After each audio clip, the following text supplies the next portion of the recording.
I felt that because my father and my mother abandoned me, I was unloved.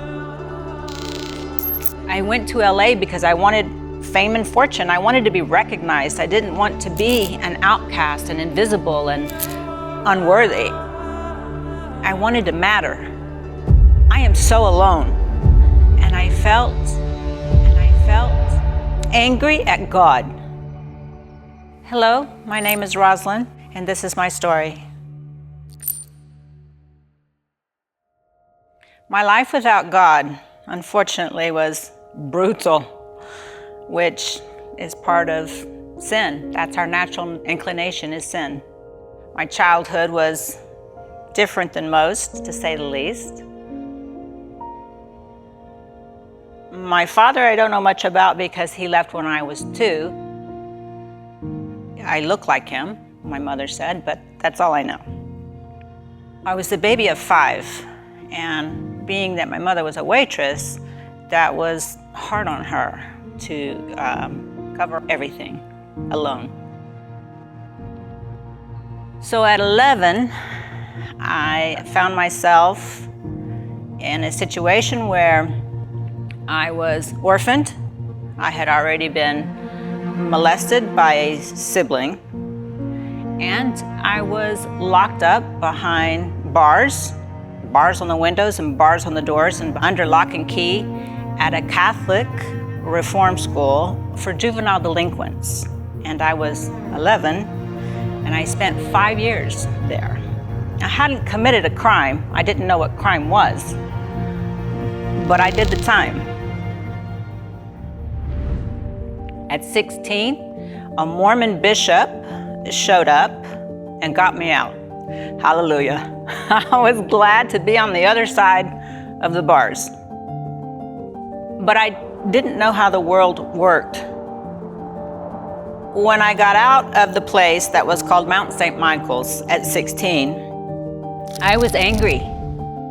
I felt that because my father and my mother abandoned me, that I was unloved. And I felt angry at God because I felt it was an injustice somehow. I was locked up for 5 years, crucial learning years. And so I didn't get a lot of life lessons that I should have gotten early. So when I got out, this Mormon bishop took it upon himself to find a family for me. The first family he put me in was a young couple with a brand new baby.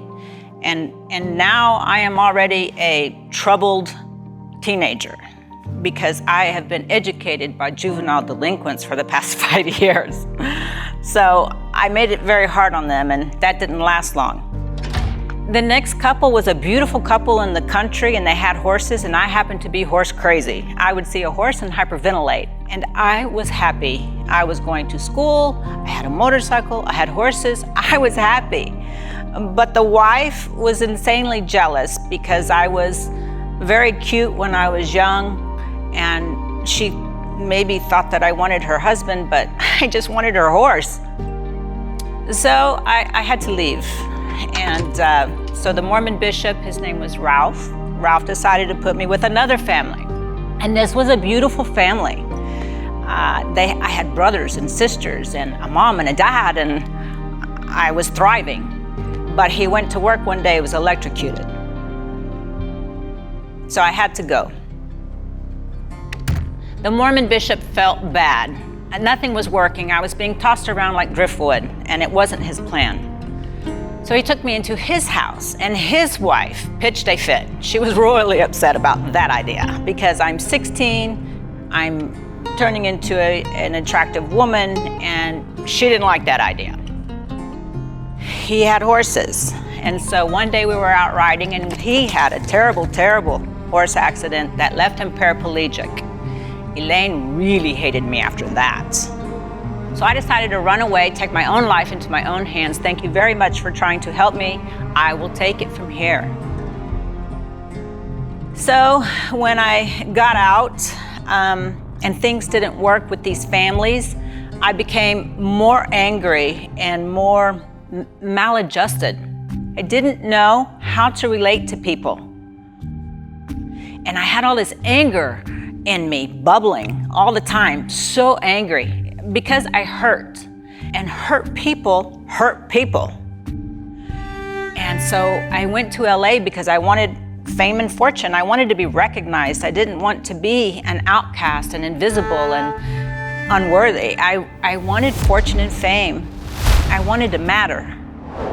I did a lot of modeling for beer commercials and billboards and postcards and all kinds of different things. And on television, I became an American Gladiator, which was not really making it in LA, but it was a popular program.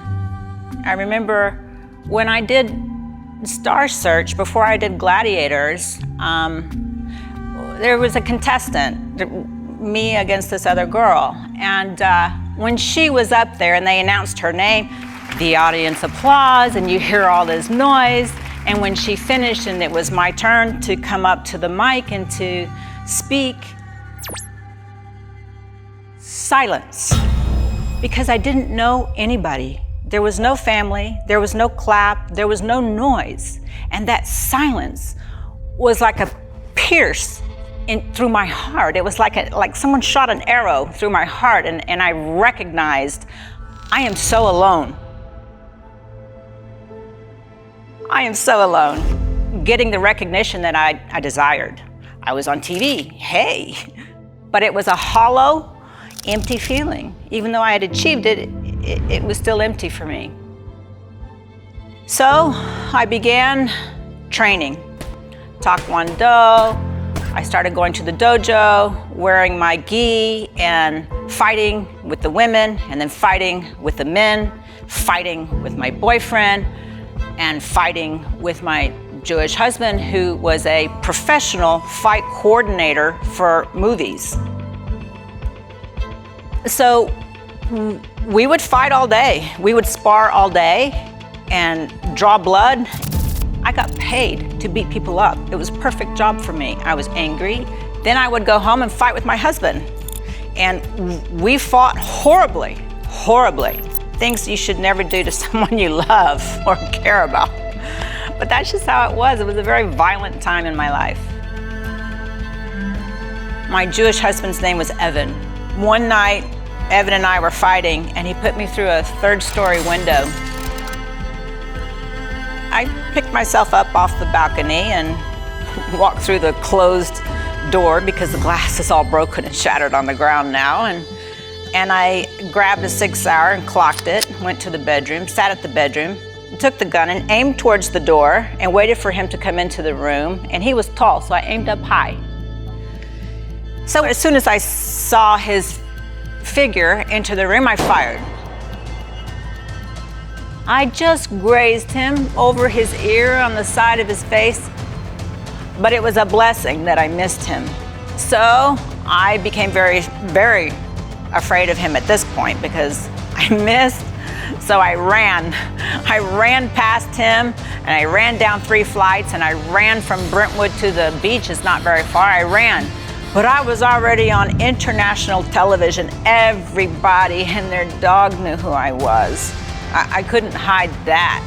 I had tossed the gun early on in the chase. So the police picked me up at the beach and they're like, Lace, what are you doing? And I'm like, he was gonna kill me, so I was gonna kill him first. So they locked me up for attempted murder. That's what that is. And Evan came and he said, listen, we obviously don't get along. This isn't working.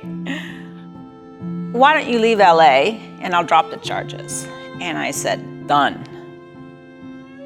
So I left LA and I came to Texas, back to Texas. I was born and raised in Dallas. Came back to Texas and went to court reporting school. While I was in court reporting school, I was also dancing at a nightclub because the money was outrageous and I didn't mind exploiting myself for those kind of dollars. It seemed like an easy thing to do. And one thing leads to another, to the next, to the next. And so smoking and drinking and stripping all kind of fit the bill. especially when you feel like you have no worth. Then I met a man. I met a man that changed my jaded, callous, mistrusting opinion of the world. He was kind to me. He was loving in a way that I couldn't believe. I had never had a father, and he was like a father figure. He was only 8 years older, but he was so wise. He was like knowing Yoda to me. He was a successful businessman. He was a wonderful father. He was everything you want. And we would go to church, and we would sit in the pews, and I don't think I ever heard a word that was said. I sat there. I thought I heard, but none of it ever sunk in and meant anything other than the time that I was there, because Monday through Saturday we lived like heathens, but on Sunday for that hour we were present. It was a ineffective process. It was a lie to myself and a lie to everybody that saw us, because you can't serve two gods. It's one or the other. I had an extramarital affair, and I felt that my punishment should be that we should divorce and I should move on. I hadn't been saved yet, and I hadn't read the Bible yet, and so I just, in my stupidity, felt that if someone does that to a spouse, then the marriage is over. There's no fixing it, there's no counseling, there's no making it, you can't undo it. You can't erase it, it's been done. The damage is done, the end. And he begged me, please don't go. Please, let's work on it. And I didn't hear a word he said. No, it's done. And I missed him so much since then, and I probably always will. I can't change that I love him. I love him, I love him. How do I change that? At the end of that relationship, he had gone public and sold a business and was very well-to-do, which is how I ended up with millions and millions of dollars that I never earned. Instead of facing my problems and dealing with them, I always run. So I ran to Florida, and I got the horses I always wanted, had the farm I always wanted, had all the toys I wanted. But I never got over him, because I actually really loved him. After the marriage with Jim, and when I went to Florida to supposedly fulfill all my dreams, is when God decided to really start working on me. That is when the money disappeared in 2008, because all of it was in Lehman Brothers in New York, which was the first foundation to fall.